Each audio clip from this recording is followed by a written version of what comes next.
the beauty myth came out of my own experience of being a 24-year-old woman, noticing what it was like to be part of this matrix of, are you a 10? Are you not a 10?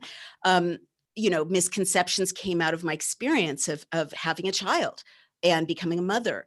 As you probably have noticed, and most of my readers have noticed, in all of my past books, I don't just do memoir. I also interview other people, and I also do research, because I don't think just memoir is enough, at least not for me. I'm not a pure memoirist. And I also don't think the kind of dry, global, impartial voice that used to be how people wrote nonfiction is enough, especially not for women's issues, which are so personal. So I really was inspired by Germaine Greer, because she took that rigorous cultural analysis, political analysis, statistics, data, and the eyewitness accounts, memoir, and stories of other women, and wove them together.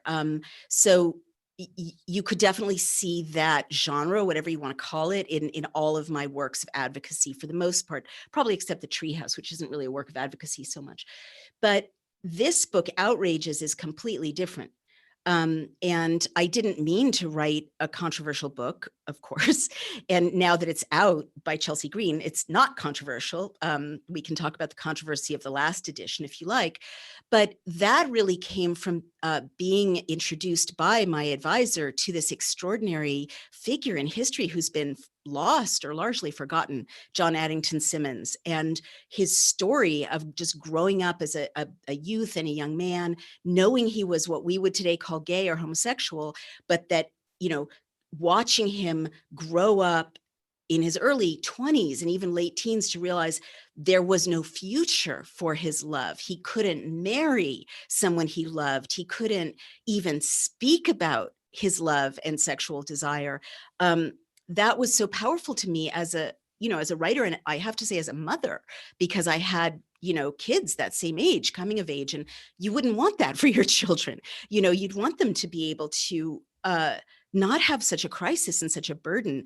And so that led me to research the context around him. And it did lead me to find that there's a lot missing in how we read Victorian literature. I'm just going to say that, because literary critics and scholars tend to read the Victorians not against the legal background.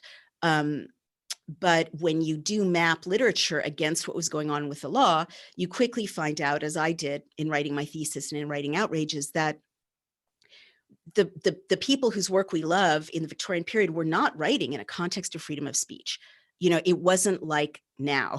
They couldn't just say what they wanted to say. People were going to jail. I mean, the Obscene Publications Act criminalized speech, and booksellers were going to jail and getting sentences of 2 to 4 months at hard labor for selling works like, Nana, and a famous trial with Annie Besant and Charles Bradlaugh was they were accused of obscene publication for selling a medical textbook that had been in print since the 1830s that taught lower income women how to regulate their child, how to space their children, contraception, basically. So that was completely eye-opening. I mean, not to mention the laws that got more and more draconian over the course of the 19th century in different ways, actually criminalizing and punishing same-sex sex and intimacy between men.